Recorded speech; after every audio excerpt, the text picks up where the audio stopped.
아버지, 감사와 찬송과 영광을 올려드립니다.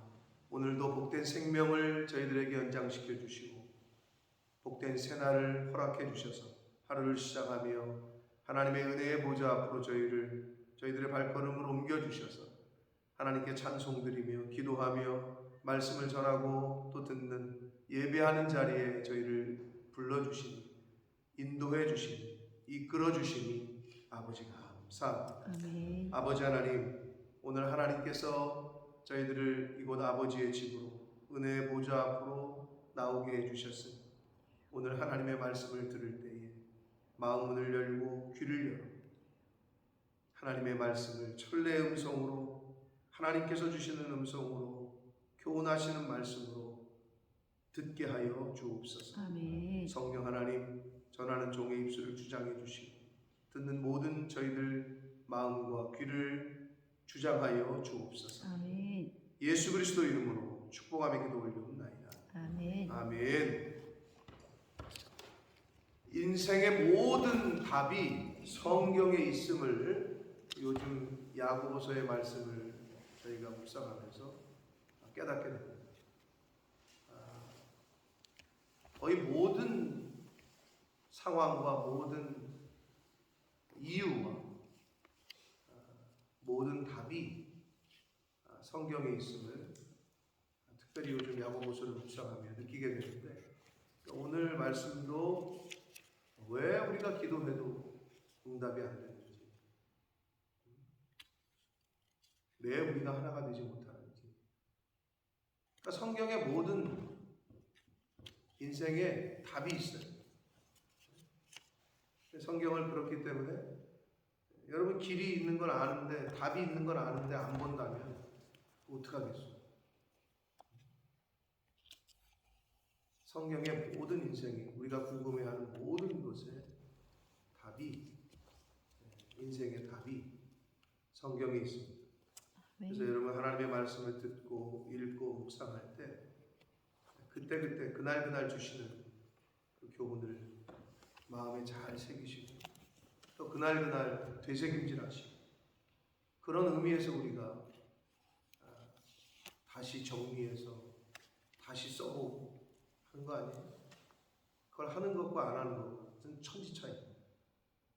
내가 은혜 받은 거를 내가 다시 정리해서 내가 다시 써보고 내가 다시 읽어보고, 그거는 천지 차이입니다. 그러니까 잘 하시는 분들도 있고 못 하시는 분들도 있는데 하시려고 노력을 하셔야 돼요. 그렇게 하십니다. 자, 이제 4장으로 왔습니다. 야고보서 4장. 자, 오늘 말씀에서는 정욕에 대한, 앞에서도 나왔습니다. 욕심에 대한, 정욕으로는, 인간의 내 욕심으로는 혼란과 고통만 가져올 뿐 내가 원하고 바라는 것은 얻지 못함. 욕심이라는 게 뭐예요? 내가 원하는 거, 내가 바라는 거, 내가 갖고 싶은 거. 그게 욕심 아니에요?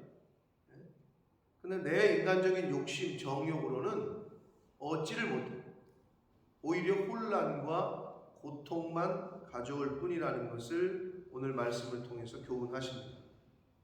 그리고 4절과 5절에서는 세상의 것을 추구하는 세상의 정욕의 추구는 영적인 간음과 같다라고 경고를 하셔요. 영적인 간음과 같음을 경고를 하십니다. 그래서 성도는 겸손하고 회개하는 자세로 하나님만 가까이 해야 됩니다. 아멘. 근데 그거를 성경에서는 두 마음을 품는 거라고 표현을 하는데, 세상도 가까이 하고 세상에 대한 욕심, 정욕도 그대로 있고 하나님도 가까이 하고, 그건 두 마음 푸는 거라는 거죠. 그래서 이것을 영적인 간음이라까지도 말씀을 하고 계십니다.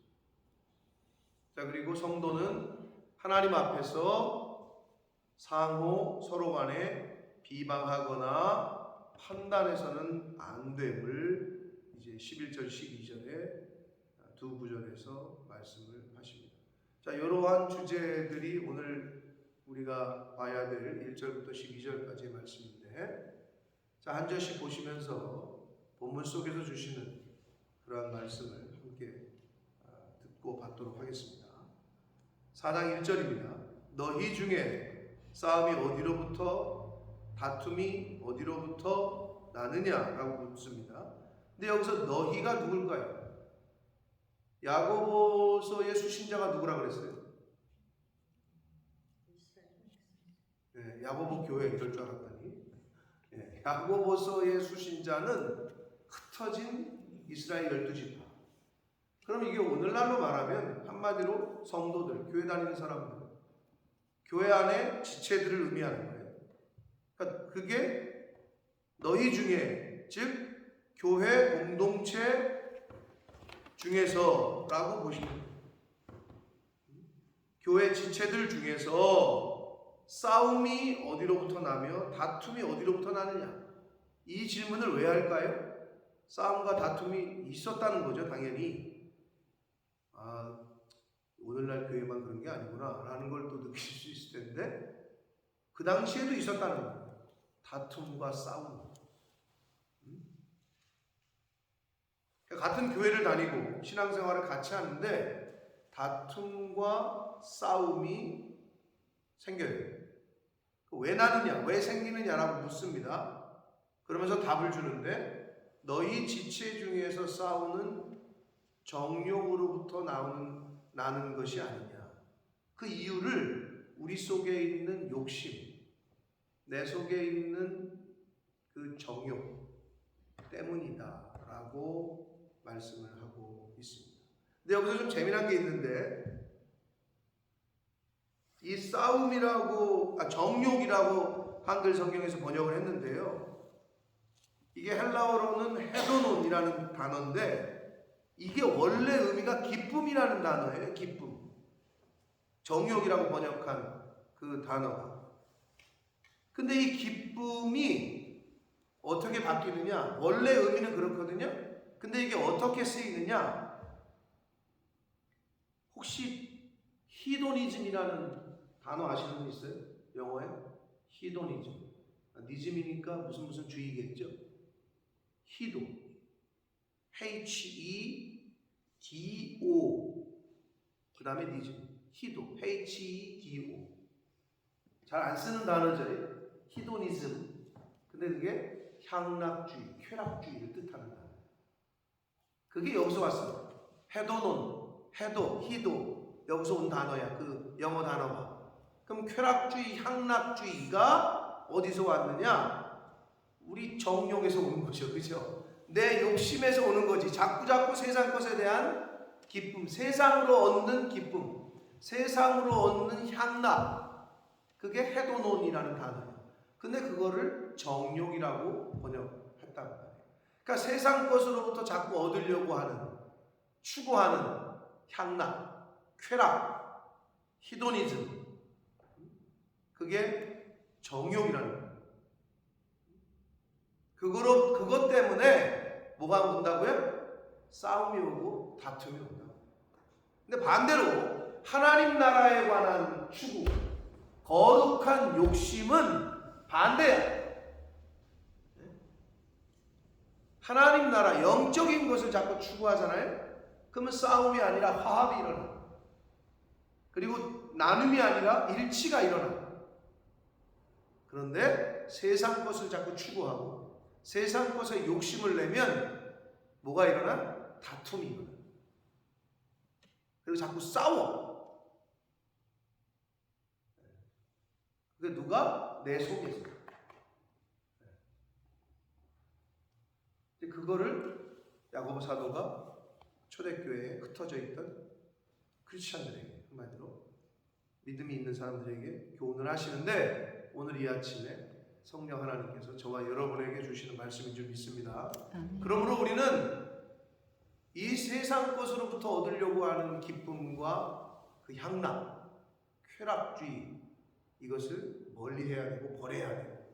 그러니까 내 속에 있는 세상 것들로부터 얻으려고 하는, 기쁨을 맛보려고 하는 그것을 버려야, 그걸 버려야 그런 사람들이 모인 교회는 화합이 되고 단일을 이루고 일치가 되지만 반대인 경우에는 다툼과 싸움이 빈번하게 일어납니다.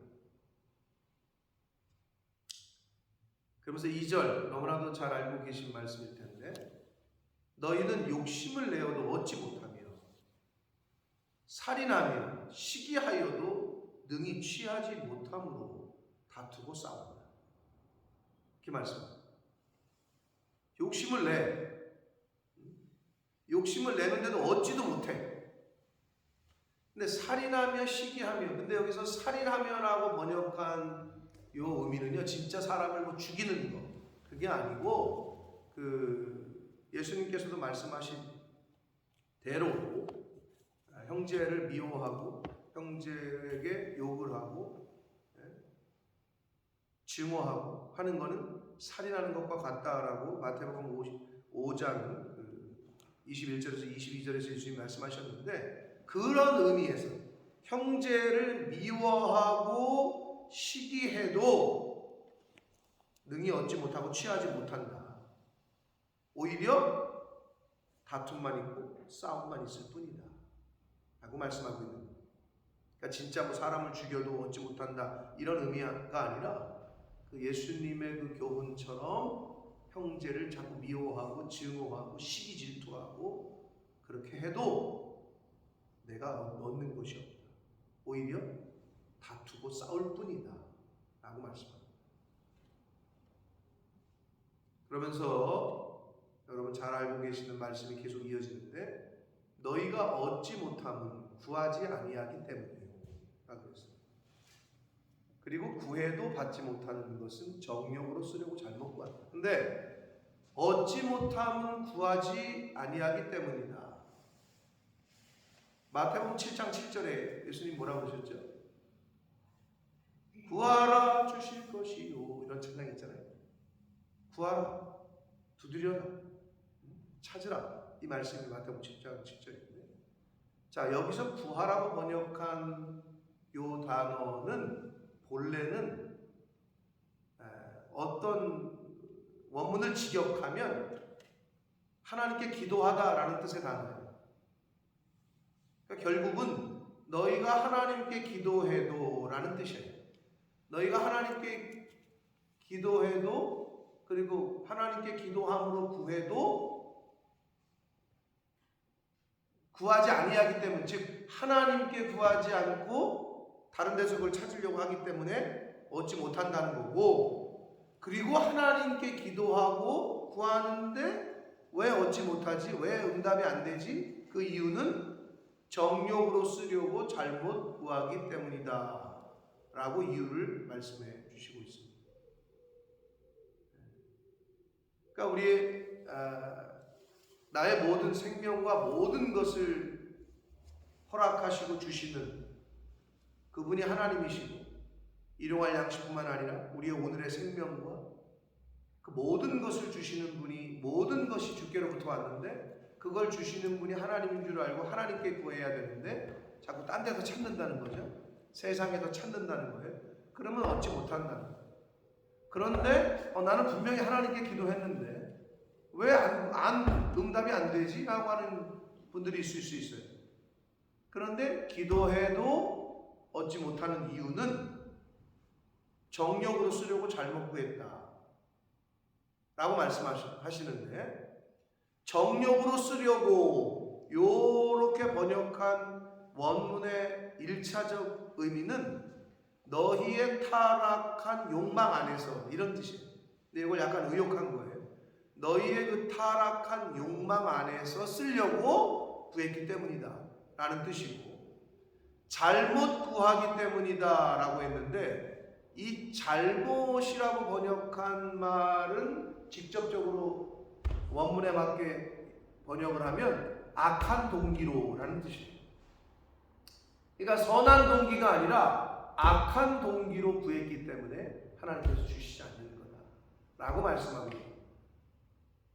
그러니까 내 정욕대로 쓰려고, 그 동기가 악하잖아요. 그러니까 하나님이 주시지 않는 거다 라고 지금 성경은 말씀하고 있습니다. 여러분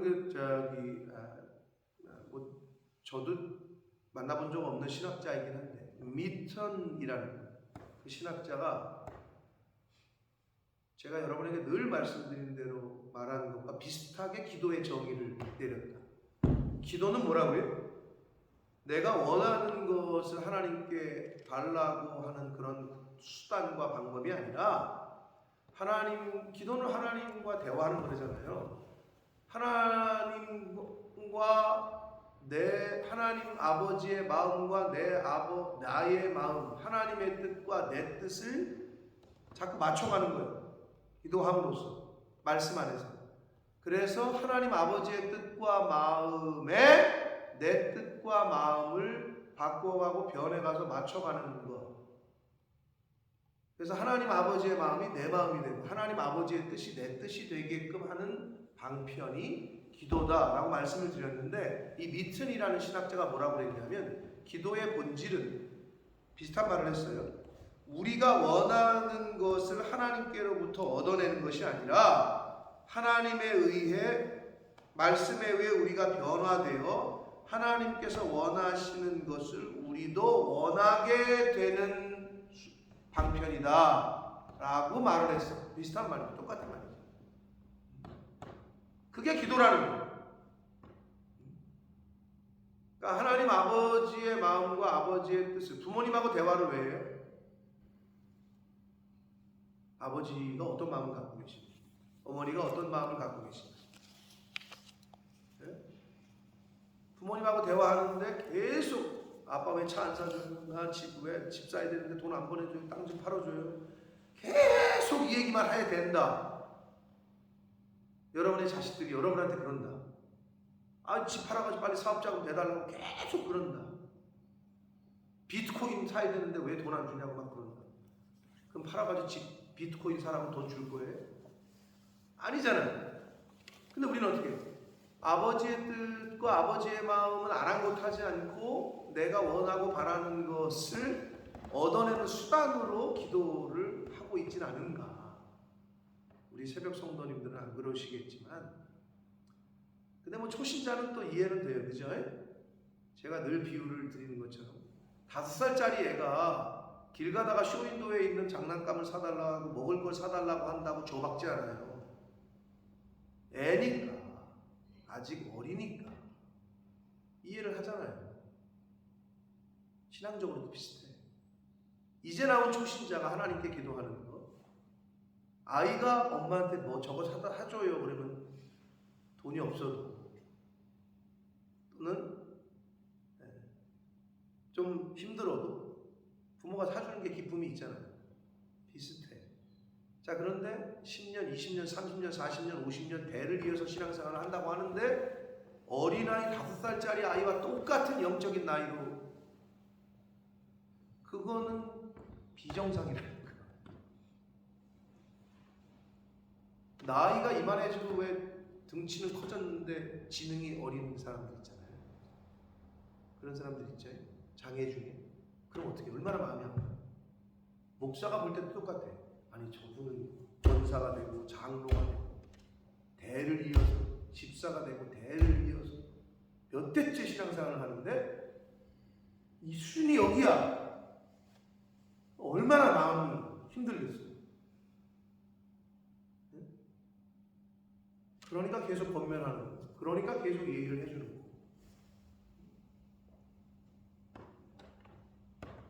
그래서 사실은 의도적으로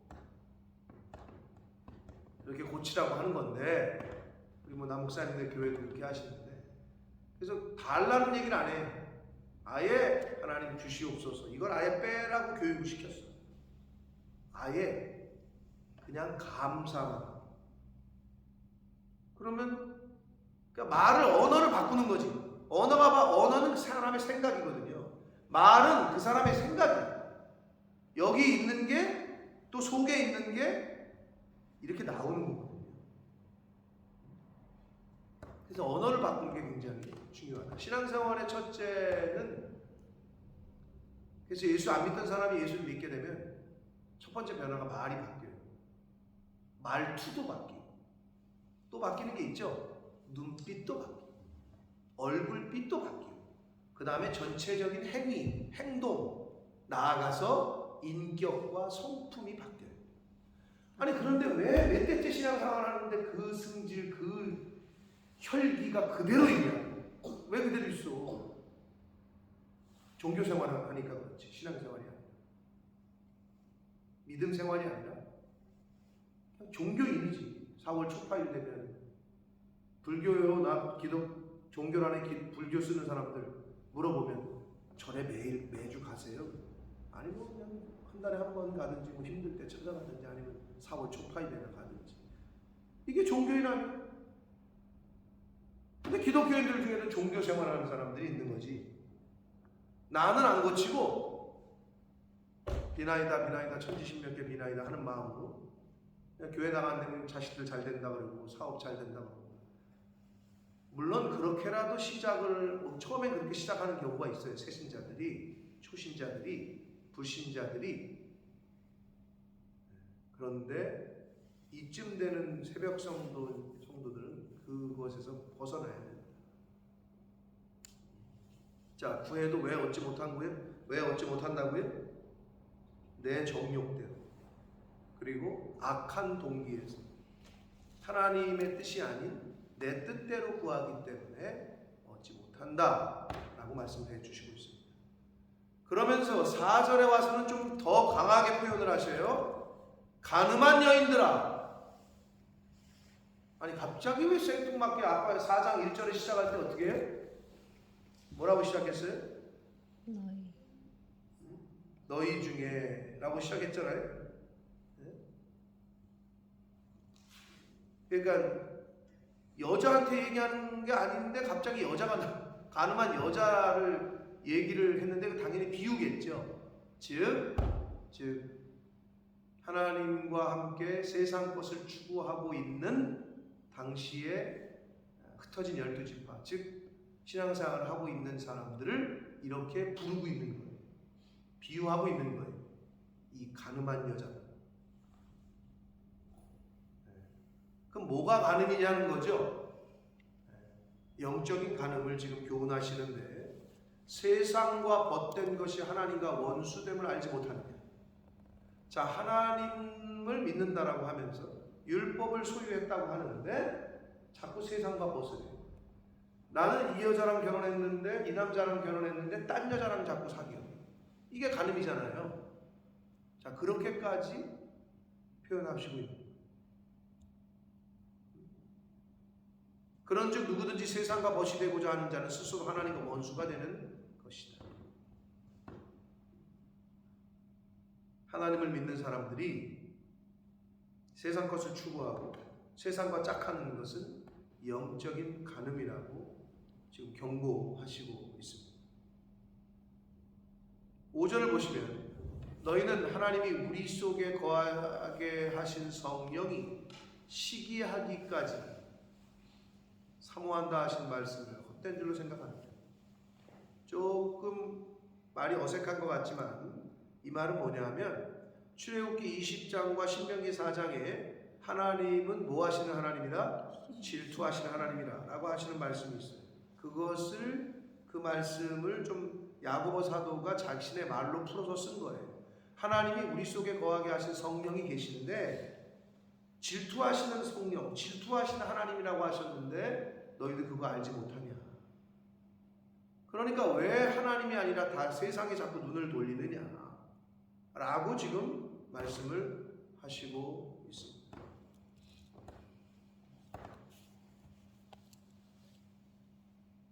6절에 그러나 더욱 큰 은혜를 주시나니 그러므로 일렀으되 하나님이 교만한 자를 물리치시고 겸손한 자에게 은혜를 주신다 하였다라고 말씀합니다. 아멘. 자, 더욱 큰 은혜를 누구에게 주시느냐? 교만한 자가 아니라 겸손한 자라는 거예요. 자, 잠언 3장 34절의 말씀을 인용하고 있는 건데 교만한 자를 물리치시고 겸손한 자에게 은혜를 주신다 하였다. 어디에?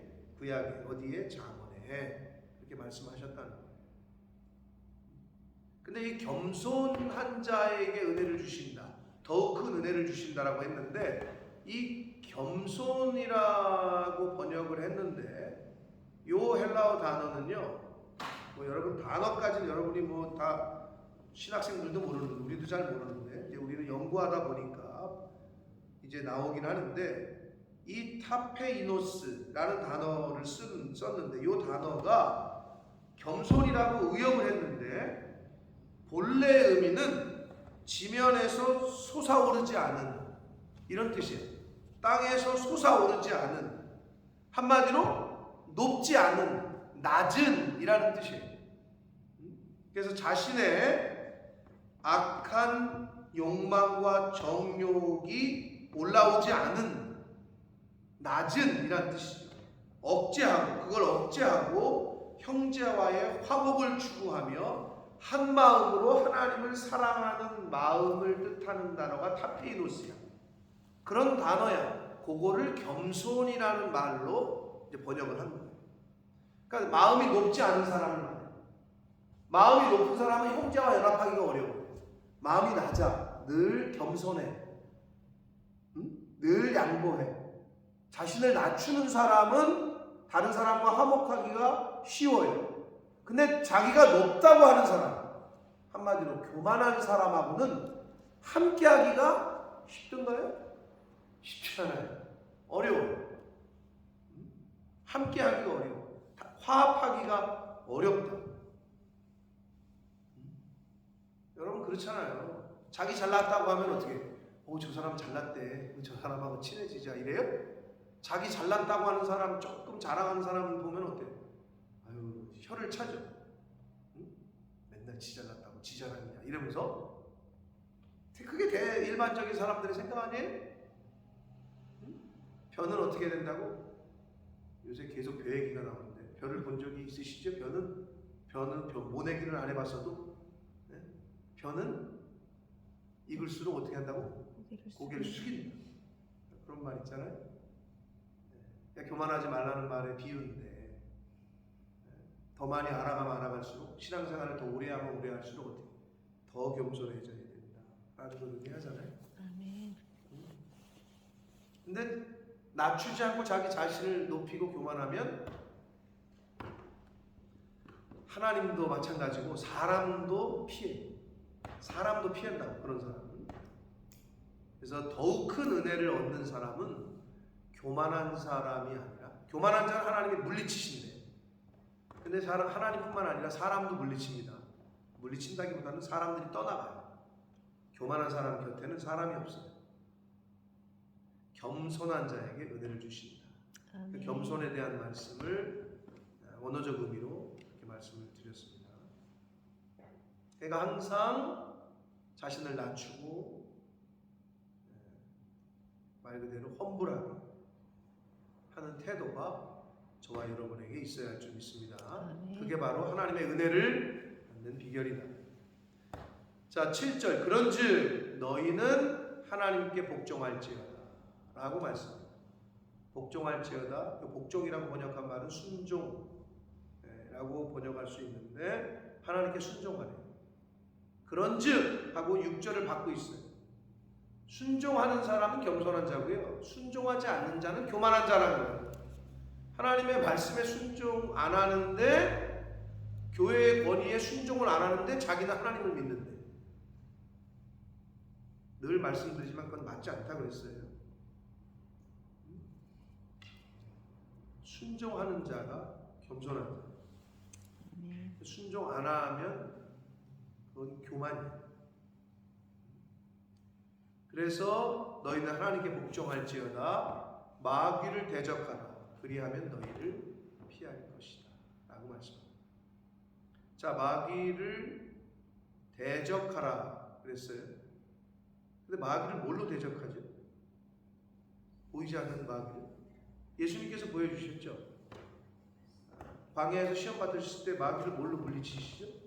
말씀. 그러니까 하나님의 말씀을 듣지 않고 하나님의 말씀이 내 안에 축적되어 있지 않은 사람, 성령 충만, 말씀 충만 늘 얘기하는데 이게 돼 있지 않은 사람은 마귀를 물리칠 수가 없는 거예요. 영적인 싸움에서 이길 수가 없는 거예요. 하나님의 전신갑주를 표현하실 때 말씀을 뭐라고 그랬죠? 말씀이 뭐예요? 검이야. 유일하게 공격하는 거죠? 하나님의 전신갑주 중에. 뭐죠? 투구. 구원의 투구. 뭐죠? 이거 뭐예요? 흉배라고도 하고 갑옷이지. 우리나라 현대로 말하면 방탄조끼지. 방탄조끼. 네? 이건 뭐예요? 허리띠죠. 진리의 허리띠. 네? 이건 뭐예요? 이건 뭐야? 이건 복음의 신이지. 이건 뭐야? 막는 거 뭐예요? 방패. 무슨 방패? 뭐가 방패예요? 어? 믿음이 방패라니까. 왜 자꾸 이거는 구원이고 믿음이 있어야 막는 거예요. 저 사람이 나한테 승질나는 말을 하네? 맞고. 저 사람이 돌 던지네? 맞고. 내 마음에 자꾸 돌팔매질을 하네? 맞고. 뭘로 막어? 믿음이 있어야 막는 거예요. 그래서 믿음 있는 사람은 화살을 안 맞아. 악한 말을 맞지를 않아. 믿음으로 막기 때문에. 믿음이 없으면 다 맞는 거야. 유일하게 검이 뭐다? 말씀이에요. 그러니까 말씀이 없으면 물리칠 수가 없어. 대적할 수가 없는 거예요. 그래서 말씀으로 대적하면 피할 거래요. 마귀가. 그러니까 말씀이 없으면 싸울 수가 없어. 우리는 늘 실패할 수가 없어. 그래서 말씀의 검을 우리가 늘 소유해야 돼. 그러면서 8절 하나님을 가까이 하라 그리하면 너희를 가까이 하시리라 라고 말씀합니다.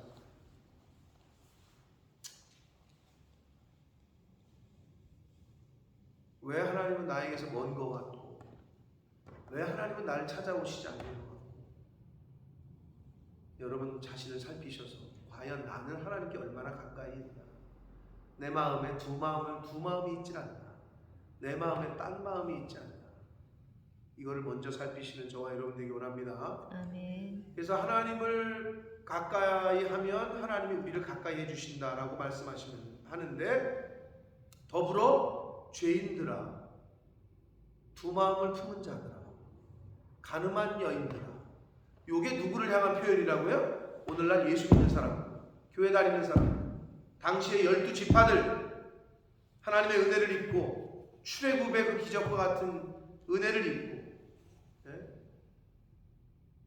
가나안 땅의 정복이라는 그 은혜를 입은 사람들, 그들을 지금 뭐라고 부르고 있다고요? 가늠한 여인, 죄인들, 두 마음을 품은 자. 같은 말이야 이게 다. 두 마음을 품었기 때문에 죄인이고 두 마음을 품었기 때문에 가늠한 여인이고 두 마음을 품으면 그렇게 하나님 앞에 불림 받을 수밖에 없는 거예요. 근데 야고보 사도가 본래 1장을 시작하면서 1장 8절에 보면 이런 사람은 무엇이든지 주께 얻기를 생각하지 말라. 이런 사람이 누구야? 두 마음을 품어 모든 일에 정함이 없는 사람. 1장에서 이미 시작했어. 두 마음을 품은 사람에 대한 이야기를. 여기서도 또 강조를 하시는 거예요. 두 마음을 품으면 죄인이에요. 가늠한 여인이에요. 그러시면서 손을 깨끗이 해라. 마음을 성결하게 하라. 하나님을 가까이 하려면 옛날에는 어땠어요? 잘 아시는 대로 지성소와 성소 휘장이 이렇게 나눠져 있었고 구분되어 있었고 지성소에 들어가려면 대제사장이 1년에 한 번 들어갈 때 다리에 끈을 묶고 들어갔다 그랬죠. 방울 해가지고. 왜? 대제사장이 혹시나 정결하지 못한 상태에서 들어가면 하나님이 그 자리에 죽였다. 그럼 방울 소리가 안 나면 어떻게 한다고? 줄을 당겨가지고. 왜? 다른 사람은 못 들어가니까. 그런 장소니까 당겨가지고 꺼냈다고 그랬잖아요. 근데 그게 예수 그리스도로 인해서 이제 완전히 거쳐졌어. 휘장. 그래서 우리가 예수 그리스도의 보혈로 하나님께로 나아갈 수 있게 되는 길을 여셨어. 할렐루야. 이게 은혜고 이게 복음인데, 그런데 우리가 자꾸 하나님을 멀리 해. 자꾸 두 마음을 품어. 예수님께서는 그랬죠. 두 마음을 품는데 어떤 마음이에요? 하나는 하나님, 하나는 재물이라는 거지.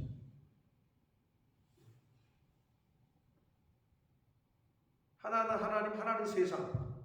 세상에 뭐가 있어? 돈이야, 돈. 세상은 돈이 지배돼. 이 만몬이라는 신이. 그 가운데에서 보도에서 왔다 갔다 하는 사람들이 있어. 이 경계선상에서. 그러니까 역사가 있는 거예요. 야고보 사도뿐만 아니라 사도 요한도 아주 강조를 했죠. 사도 요한이 요한 1서 그 2장 15절에서 16절에 세상이나 세상에 있는 것들을 사랑치 말라고 그랬죠. 이 세상에 있는 것들은 다 지나가. 오직 하나님의 사랑만이 거한다고 그랬는데 이 세상을 사랑하면 하나님의 사랑이 거하지 않고, 그래서 뭐라 그랬어요? 이 세상에 있는 것들은 육신의 정욕과 안목의 정욕과 이생의 자랑 이니 이 세상 것은 버리고 하나님만 사랑해라 라고 사랑의 사도라고 불리는 사도 요한이 그렇게 강조를 했잖아요. 이게 같은 맥락이야. 하나님도 사랑하고 세상도 사랑하고, 이게 가늠한 여인이야. 하나님도 사랑하고 하나님께도 한 발을 딛고 있고 한 발은 세상에 딛고 있고, 이건 죄인이에요. 두 마음을 품은 자예요. 그러니 하나님을 가까이 할 수가 없지요. 야고보 사도가 흩어진 12지파, 오늘날 믿는 저와 여러분에게 야고보서를 통해서 이렇게 교훈을 해 주시고 있습니다. 정결하지 않으면 하나님께로 갈 수가 없잖아요. 근데 우리 힘으로는 정결할 수가 없어. 우리 스스로는. 그래서 하나님이 예수 그리스도의 십자가의 보혈의 은혜를 우리에게 주셨습니다. 아멘. 그 십자가의 예수 그리스도의 보혈로 우리가 하나님께로 가는 거예요. 아멘. 그 예수 그리스도의 십자가의 보혈로만이 하나님께로 가까이 갈 수가 있다. 아멘. 자, 그러면서 9절 슬퍼하며 애통하며 울어라. 자, 같은 말인 것 같은데 표현을 다르게 했어요. 여기서 슬퍼한다는 거는 탄식하다 이런 의미가 강하고요. 애통이라는 말은 대성통곡하는 할 때의 표현이고요. 울지어다 이건 말 그대로 눈물을 흘려라 이 말이에요. 그러면 대성통곡하면서 울으라는 거예요.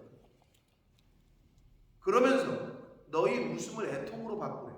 너희 즐거움을 근심으로 바꾸래. 이게 뭔 의미인지는 이해가 되시죠? 아니 왜 웃음을, 왜 즐거움을 바꾸라고 하는 거야? 뭐에 대한 웃음이고 뭐에 대한 즐거움이에요? 세상에 대한, 세상 것들로 얻어지는 향락과 쾌락, 그 즐거움은 너네들 근심으로 바꿔요. 세상 것들 때문에 웃는 그 웃음은 너네 근심으로 바꿔요. 즉 그 얘기를 하시네요. 그리스도 안에서, 주님 안에서의 기쁨, 조이가 아니라 세상 것들로부터 얻어지는 즐거움과 웃음은 그거 버리고 오히려 철저하게 대성통곡하면서 눈물을 흘리면서 회개해야 된다 라고 교훈을 해 주시고 있습니다. 그러시면서 또 이야기를 하십니다. 10절 주 앞에서 낮추라. 6절에서도 겸손해라 그랬죠? 그리하면 주께서 너희를 높이시리라. 예수님께서도 같은 교훈을 하셨죠. 야고보 사도가 예수님의 형제이기 때문에 예수님이 하셨던 교훈을 거의 그대로 이렇게 인용하면서 교훈을 쓰고 있어요. 너희가 높아지고자 하느냐 어떻게 하래? 낮아지라고 그러셨잖아요. 예수님이. 그것처럼 지금 야고보 사도도 주 앞에서 낮춰라. 그러면 하나님께서 너희를 높이실 것이다 라고 말씀합니다. 하나님은 오늘 하루 하나님 앞에서 말씀 안에서 우리를 낮추는 저와 여러분 되시길 축복합니다. 자, 마지막 11절 12절에서는 아니 그 이전까지는 가늠한 여인들아, 두 마음을 품은 자들아, 죄인들아 이러다가 갑자기 형제들, 그러니까 아주 그냥 쥐락펴락하고 있는데 사도 야고보 사도의 마음이야. 그 간절함이 묻어나. 형제들아 라고 부르시면서 서로 비방하지 말라. 이 서로가 누구예요? 그러면 교회 다니는 사람과 교회 안 다니는 사람과가 아니야. 교회 여 안에 있는 서로라는 의미. 우리끼리. 이걸 좁히면 어떻게 돼요? 가족끼리. 좁히면 어떻게 돼요? 아내와 남편끼리. 부모와 자식 간에. 여러분, 부모가 자식을 계속 쟤는 뭐 어디다 내놔도 쓸데도 없어. 아유, 쟤는 뭐 몰라. 쟤는 어떻게 인생 어떻게 살지. 부모가 자식을 그렇게 얘기를 해. 자식도 부모를 아유, 괜히 이런 집에 태어나가지고 우리 엄마 아버지 아유 그냥. 요즘 애들은요, 좀 한마디로 말씀이 없는 세상 애들은요 미친년이라고 그래. 자기 친구들한테 얘기해요. 전화 우리 미친년이 이렇게 얘기를 하는 거 여러분 뭐, 야, 설마 그럴까요? 그러잖아요. 세상에 있는 애들은 거의 대부분 그렇게까지 표현해요. 그런 집안이야. 그리고 남편은 또 아내를 아유 하는 것도 없고 돈도 못 벌어오고 그냥 또 남편은 아내를 집안에서 뭐 하는지 맨날 그냥 이렇게 서로 비방한다. 아니 그 집안이 잘 되겠어요? 그 집안이 잘 될 턱이 있나? 마찬가지로 교회도 마찬가지야. 넓게 나라도 마찬가지야. 맨날 나라님 임금 욕하고 저기 뭐야 대통령 욕하고 위정자들 욕하고 위정자들은 아직 국민이 수준이 안 돼서 그렇다. 국민들은 개 돼지다. 이러는 나라가 잘 되겠네. 서로 비방하는 그러한 가정이 그러한 교회가 잘 될 턱이 있습니까?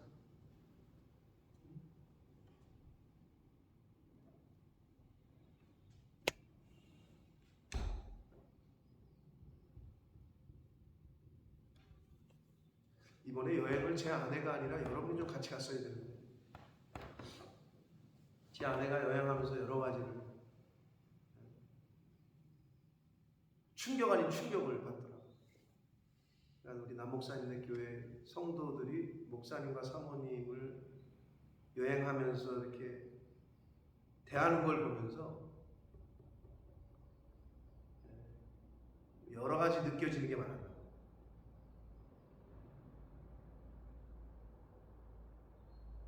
목회자를 저렇게 섬길 수도 있겠구나. 저렇게 섬기는구나. 또 목회자는 성도들을 저렇게 대하는구나. 그런 관계가 되니까 교회가 부흥하는 거예요. 우리 교회가 24년 동안 그래도 하나님의 은혜 가운데 이렇게 오늘날까지 오는 것은 여러분 때문에 새벽 성도들 한 사람 한 사람이 주의 종을 그래도 섬기고 제가 왔을 때 34살이었어요. 여기 왔을 때. 그러니까 저보다 지금 나이 적은 사람이 없잖아.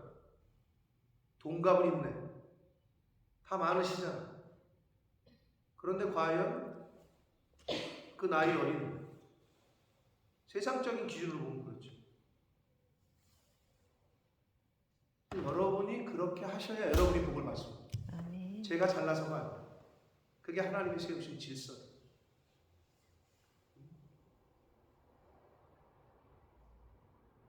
그리고 저는 여러분을 또 자식처럼 여기고 하나님 앞에 그렇게 기도하고 여러분을 위해서 울고 요즘 뭐 코로나가 되면서 인터넷 예배 어쩌고저쩌고 많죠. 인터넷만 핸드폰만 들어도 TV만 돌려도 기독교 채널 한국의 유명한 목사님들 얘기를 말씀을 다 들을 수 있어요. 죄송하지만 그분들이 여러분의 이름을 불러가며 기도하진 않아요. 학교 가면 담임 선생님이 있죠. 옆반의 선생님은 내 이름을 몰라도 담임 선생님은 내 이름을 알아요. 담임 목자가 없는 사람은 유리하는 게 아니에요. 목회자를 담임으로 인정을 하지 않는데 내 담임으로 무슨 역사가 일어나겠어요? 여러분의 자녀들이 여러분을 엄마로, 내 부모로 인정하지 않아. 그런 아버지를 아버지로 인정하지 않아. 그런 집안을 뭐라고 그러죠? 콩가루 집안이라고 그렇게 표현하죠. 여러분, 그게 안 되면 하늘의 은혜와 복을 받기가 어려워요. 그거부터 돼요.